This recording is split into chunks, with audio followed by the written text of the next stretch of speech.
Alright, as we go into the second episode of the Santa Clauses, I'm still pretty much in the place where I was when we left off on the last episode, which is I'm still uncertain about the quality of most of this, but there's some things that are kind of, coming through the cracks and working a little bit, and the question of will they continue to expand on some stuff, or if they're just going to kind of somewhat address things and then mainly focus on being, slapsticky and all that other stuff.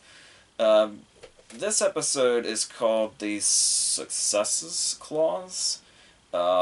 Every character except, the main elf has trouble saying that, so it makes sense. Um, and as it starts, one thing I forgot to mention about the last episode was that nightmare fuel intro. I was kind of hoping like, oh, maybe it'll change each time, but no, I think that's our intro. That's what we're going with. Okay. So as far as I was talking about the show addressing questions that we have in regards to the world that's in this story and how it's built, and the questions that have been raised since the first movie. And a couple of things are addressed here. Actually, something that I asked about, or I was wondering about in the last episode, was pretty much immediately addressed in this one, and that made me really happy. And that was they talk about their kids, and I was wondering what was going on, and it's like, are they just stunted adults, or are they supposed to be kids that just look older than they're supposed to, or what's going on? Because the kid, Cal, I think is his name, was especially like, what exactly is this dude's deal? Apparently that's part of the joke, where they say that they describe him as unaware, basically, which makes sense. But another thing here is we bring Charlie into it, and when Charlie's talking about Cal and how this could potentially go, he says he's talking about being raised on the North Pole and how that's not exactly the best place to raise children when Charlie's given the potential task to take over for Scott since Scott has to retire. And yeah, it's pretty much exactly what I was talking about before, where it's like I kind of just had to speculate that maybe it's because Cal grew up on the North Pole that he's as odd as he is. And Charlie actually says that's a worry of his and why he keeps his family away from the North Pole. So, yeah. So that was very satisfying that they addressed that and pretty much brought up that that was the reason. Um, and and as far as this whole thing about bringing Charlie into it, Eric Lloyd, who I kind of had to double take to recognize, um, he's what's interesting about him is how we actually are exploring this thing also that Charlie said in the first movie about taking over the family business. When we discussed this in our video on the first movie, where it was how much of kind of a slap in the face that was to Neil, and I don't think anybody recognizes that enough. Where he says, you're going to make a great psychiatrist, and he turns away from Neil and says, I'm going to go into the family business, basically telling Neil that he's, not family. So that must have hurt Neil, but yeah, and I love that that's kind of come full circle now, where Charlie's kind of trying to be reasonable while also obviously being fully aware that Santa is a thing and North Pole is a thing, but he's being rational and saying, like, I think, judging by your kids, that's probably not the best thing. So there's something there to where it was like, okay, I do think this show does have more potential than it led on in the first episode. The question now is if it's going to stick to this stuff and keep going on that, because we do bring up something else that we talked about extensively in that video we did on the first movie. That whole idea of when we see Scott as Santa in the, all the previous movies and up to this point, there's obviously a real closeness there, and they're all they're all sort of a family in their own right. And then going back to the first movie and realizing how nobody seemed to care that the other Santa was dead, and just gone, and how they seem to have no emotional attachment whatsoever. I had a whole theory about how, like, maybe the last Santa was like a tyrant, because when he showed up at the North Pole in the first movie, all the elves seemed really bitter and like jaded for some reason. Whereas like Bernard was obviously really jaded, significantly more than he is now. And we had that elf that was like immediately snippy when Scott started asking questions, and it's like that last Santa probably made the North Pole a miserable place, and that's why it's so much happier now. And Scott is misremembering because Scott in this episode says, when I showed up at the North Pole, all the elves were happy. And it's like, who the fuck they weren't? I don't know if you remember, but I guess Scott is 65 now. But that's not the way I remember it. And I watch it every year, so I remember it vividly.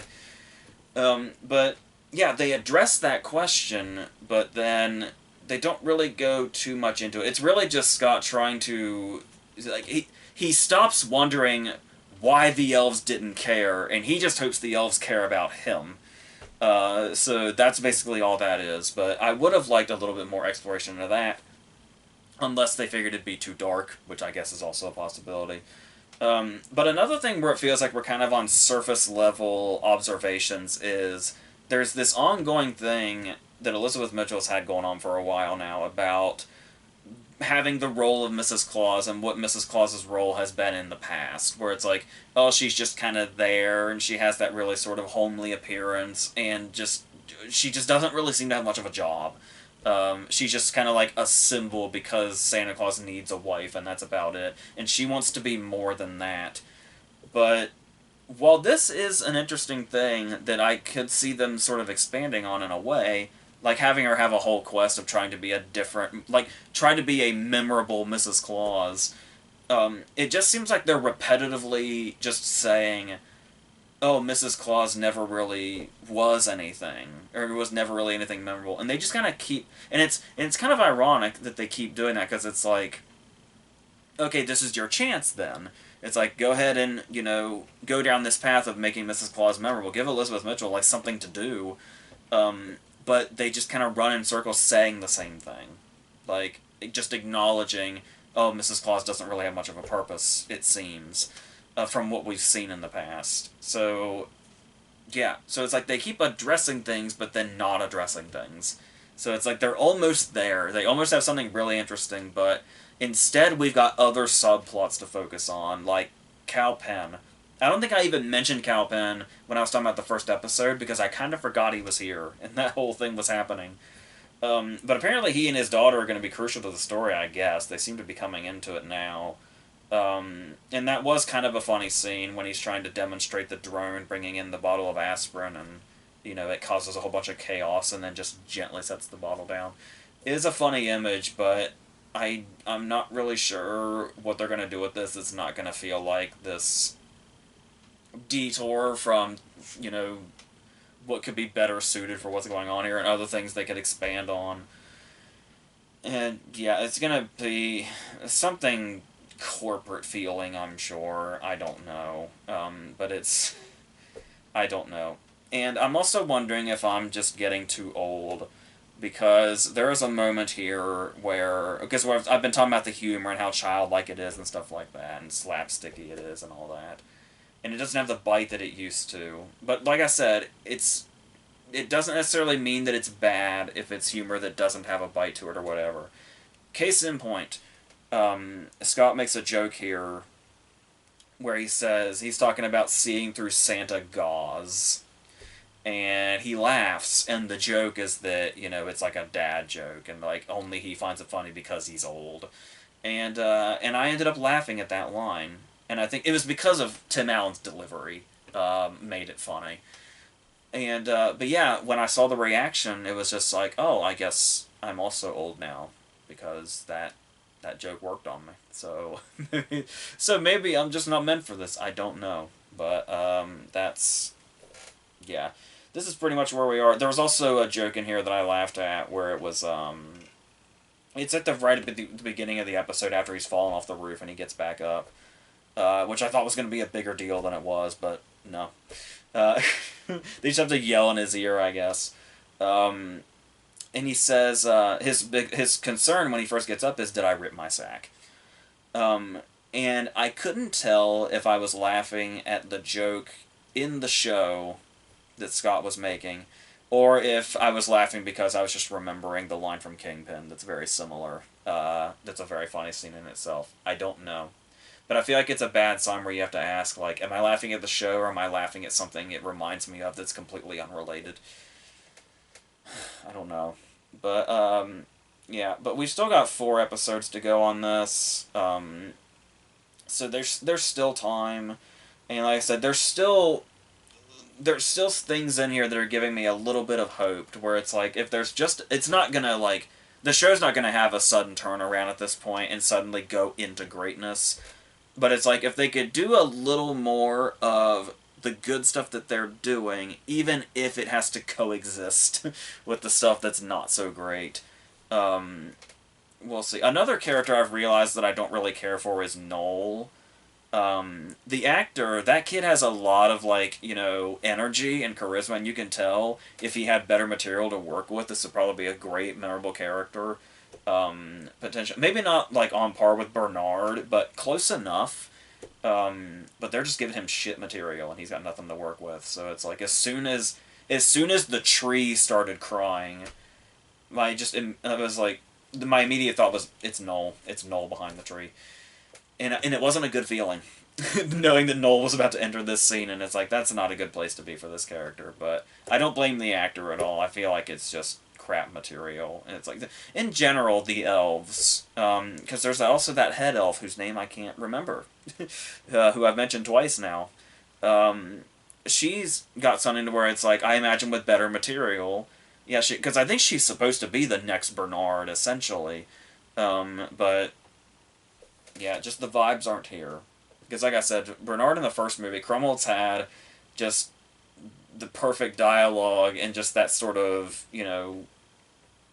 very, very perturbed way of saying everything, where he was just at his wit's end constantly, which is perfect. I really miss that Bernard, and I hate that we haven't seen Bernard like that since the first movie. Now he's just bumbling around when he's even here. I don't know if Krumholtz was too busy to be in this, or if he's just going to pop up later. I don't know. Definitely would have put money on us seeing Krumholtz before we saw Eric Lloyd, so I don't know what to think. Reality is a lie at this point. So we'll see what happens now. And I'm also curious if Judge Reinhold and Wendy Crewson are going to show up at some point, and if they'll be given anything to do.